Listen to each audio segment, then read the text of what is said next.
Unprepared, their decision would force them to face the eruption that was about to come, as there was no more time to flee. The Whakaari Volcano, also known as White Island, is an active volcano located in the Bay of Plenty, New Zealand, with a history of approximately 150,000 years. This volcano is the result of a geological process where the Pacific tectonic plate collides and dives beneath the Australian plate, causing earthquakes and volcanic eruptions. About 100 years ago, White Island had already been the scene of a dramatic event.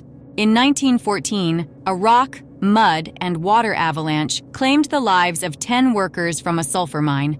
This dark event from the past foreshadowed the dangers that the island, with its active volcano, carries. Interestingly, Whakaari is just one of about 1,500 active volcanoes on planet Earth.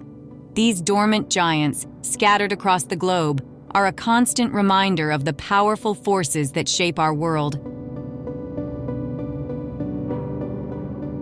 The island was named Te Puia o Whakaari, meaning the dramatic volcano, due to its unpredictable and spectacular nature. At the time, scientists used cameras, seismographs, and chemical tests to monitor volcanic activity on White Island, essential tools in attempting to predict eruptions, which, unfortunately, were not effective enough. Only 30% of the island is visible above water, with a peak rising to 350 yards above sea level. The rest of it is entirely submerged. Over the years, it has erupted several times, including a major eruption in 2000 that created a new crater. However, one of the most tragic events occurred in December 2019, when an eruption resulted in the loss of 22 lives.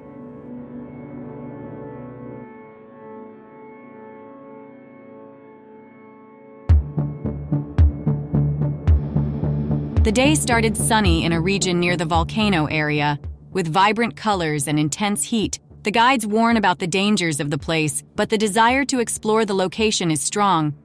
What they did not expect is that this beautiful day would be a dramatic one for everyone present, including a honeymooning couple who chose New Zealand. They opted for a cruise that included a visit to White Island, where the volcano was located. The rough sea caused many passengers to feel seasick, being transferred to the back of the vessel.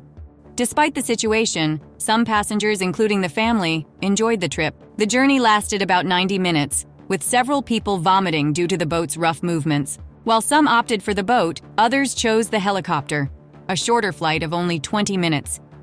For the pilot, that day was special, as it would be his first time transporting passengers alone. The flying conditions were perfect, giving a clear view of White Island as they took off from the mainland.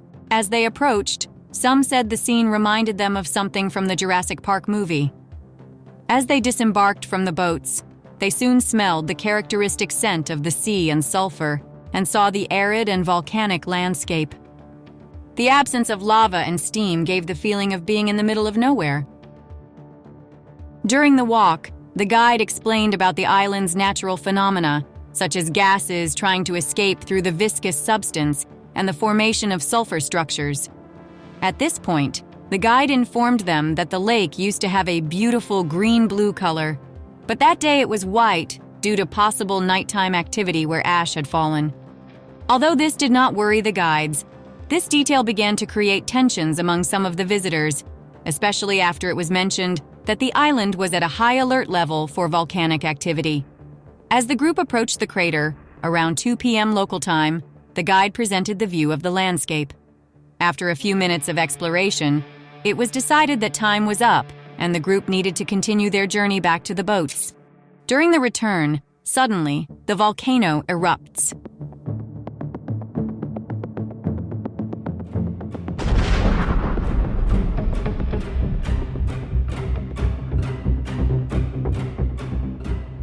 The eruption released a pyroclastic flow, an extremely dangerous cloud of hot gas and ash for anyone in its path. Oh no.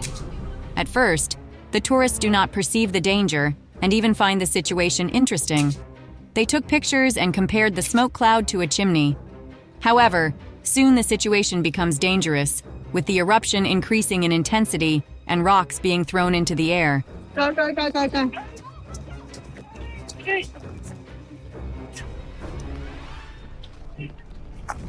It was then that the guide and the tourists panicked, realizing they needed to flee to save their lives.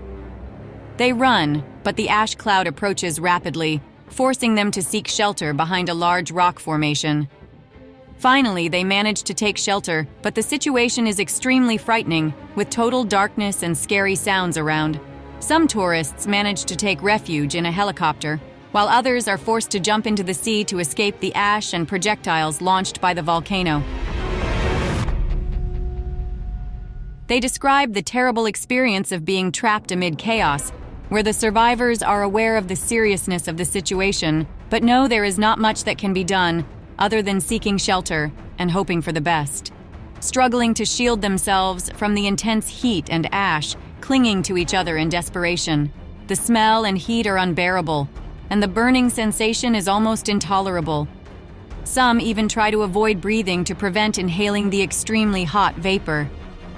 When the eruption finally ceases, they realize they are near an acidic lake where screams and cries are deafening, with several people on the ground in distress. As the eruption subsided, everything became extremely silent. Then, the group began shouting for everyone to follow them towards the boat, the only possible escape route at that moment. The problem is that most people there were affected by the scalding steam, with temperatures up to 400 degrees Fahrenheit, and as a result, they suffered severe burns. As they headed towards the boat, they were enveloped by the shadow of the ash cloud, plunging everything into complete darkness. With the help of cameras, authorities identified small black dots, realizing they were people on the island. Response time was limited due to distance, so helicopters were also dispatched to assist in the rescue. The scene was chaotic when the police and rescue teams arrived at the island. They were met with a landscape covered in ash and extensive devastation caused by the eruption. The boats were crowded, and people were in a race against time to escape. Despite the chaotic situation, the police struggled to help people onto the boats, with some even risking jumping from boat to boat to ensure everyone was rescued. People's skin was in such a dire condition that it left marks on the hands of those helping them aboard. While the boats returned to shore, the rescuers aboard did their best to care for the injured. The journey back to port was distressing, with people anxious to arrive as quickly as possible. Meanwhile, the situation on the island remained critical, with missing and injured people awaiting rescue. In addition to burns and injuries, many survivors reported hearing impairments, a consequence of the deafening noise of the eruption, describing the experience as extremely terrifying and disorienting, a trauma that would echo in their memories long after the event. Following this event, there was a legal process in which the island owners and several tour operators, as well as government and scientific agencies, were accused of failing to ensure the health and safety of people. In July 2023, charges against 2 government agencies were dropped, and 5 tour operators pleaded guilty.